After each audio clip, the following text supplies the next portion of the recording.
deux sessions qui désignent les délibérations de l'Assemblée populaire nationale, organe législatif suprême de la Chine, et celle du Comité national de la conférence consultative politique du peuple chinois, organe consultatif suprême du pays, sont des événements incontournables à Beijing.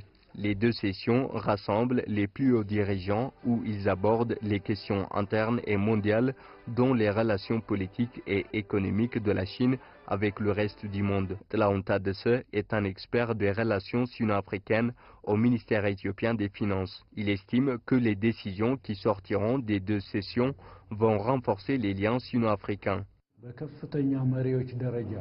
Ces deux sessions politiques sont d'une importance primordiale due au fait qu'elles rassemblent des hauts fonctionnaires et décideurs politiques et économiques du pays.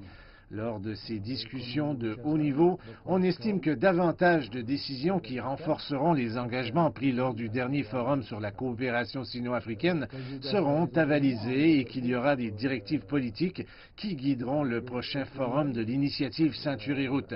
Je pense également que les décisions qui sortiront de ces deux sessions vont positivement influencer les relations entre la Chine et les pays africains et avec le reste du monde. Soulignant que les deux sessions sont également l'occasion pour la Chine d'évaluer sa politique étrangère, l'expert a salué la politique chinoise à l'égard des pays africains. Il a d'ailleurs indiqué que les deux sessions proposeront des politiques renforçant davantage les investissements directs et privés chinois en Afrique, en particulier en Éthiopie. La Chine est actuellement la deuxième puissance économique du monde avec une forte capacité financière, technique et technologique, avec des politiques ouvertes qui lui permettent de coopérer avec le reste du monde. Et nous, en Afrique, ce qui nous manque, c'est le financement, la technologie et des politiques économiques habilitantes. Donc, en accordant ces deux éléments, on pourra créer davantage de domaines de coopération gagnant-gagnant.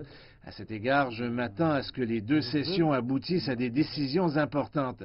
Et je pense qu'on verra davantage d'investissements directs de la Chine et des entreprises chinoises privées en Éthiopie et en Afrique. En Chine, les deux sessions devraient également mettre de l'avant la prise de décisions qui permettront au pays de favoriser une plus grande ouverture, d'attirer davantage d'investissements directs et de promouvoir la coopération globale. Zinab Halefom, CGTN français, Addis Abeba, Éthiopie.